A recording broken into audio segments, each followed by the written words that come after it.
دوستو امام حسین رضی اللہ تعالیٰ عنہ کی شہادت کے بعد گویا یہ ماتم کی ابتدا یزید کے گھر سے ہوئی اور 3 روز تک جاری رہا، لیکن پھر اس کے بعد 300 برس تک محرم میں رونے پیٹنے کی رسم کا کہیں بھی وجود نہ تھا۔ سب سے پہلے 552 ہجری میں معز الدولہ دہلوی نے صرف 10ویں محرم کو بغداد میں حضرت حسین رضی اللہ تعالیٰ عنہ کا ماتم کرنے کا حکم نافذ کیا، اور اس کے بعد 363 ہجری میں المعز الدین اللہ فاطمی نے پورے مصر میں اس کا حکم جاری کر دیا، جبکہ اس کا اسلام سے کوئی تعلق نہیں ہے۔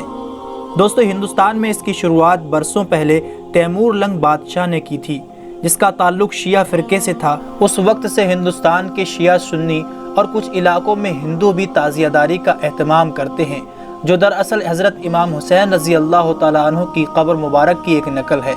وہ قبر جو عراق کے کربلا نامی مقام پر ہے۔ انجان لوگ اس روایت کو مانتے اور مناتے چلے آ رہے ہیں۔ ہندوستان میں تعزیہ داری کی تاریخ اور بادشاہ تیمور لنگ کا گہرا رشتہ رہا ہے۔ تیمور برلا خاندان کا ترکی جنگجو تھا اور پورے عالم کو فتح کرنے کا اس کا خواب تھا۔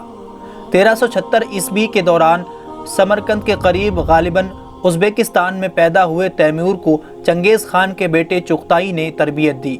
محض 13 سال کی عمر میں ہی وہ چغتائی ترکوں کا سردار بن گیا۔ فارس، افغانستان، میسوپوٹامیہ اور روس کے کچھ حصوں کو جیتتے ہوئے تیمور 1398 عیسوی کے دوران ہندوستان پہنچا۔ اس کے ساتھ 98,000 فوجی بھی ہندوستان آئے۔ دہلی میں محمد تغلق سے جنگ کر کے اپنا ٹھکانہ بنایا اور یہیں اس نے خود کو شہنشاہ یعنی بادشاہ اعلان کیا۔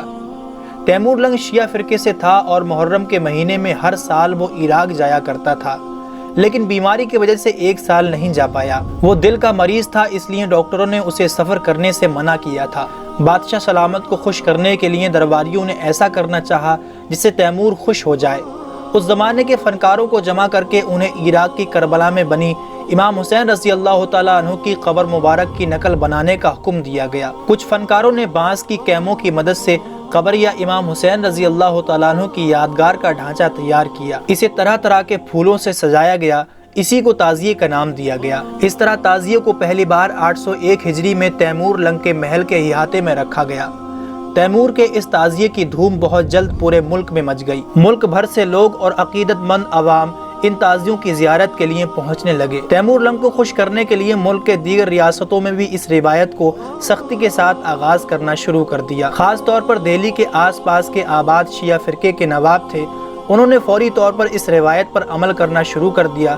اس کے بعد سے لے کر آج تک اس منفرد روایت کو بھارت، پاکستان، بنگلہ دیش اور دیگر کئی دیشوں میں منایا جا رہا ہے، جبکہ خود تیمور لنگ کے ملک ازبکستان یا قزاقستان میں یا شیعہ اکثریت ملک ایران میں تعزیوں کی روایت کا کوئی ذکر نہیں ملتا۔ 68 سالہ تیمور اپنی شروع کی گئی تعزیوں کی روایت کو زیادہ دیکھ نہیں سکا اور سنگین بیماری میں مبتلا ہونے کی وجہ سے 1404 کے دوران سمرقند واپس گیا۔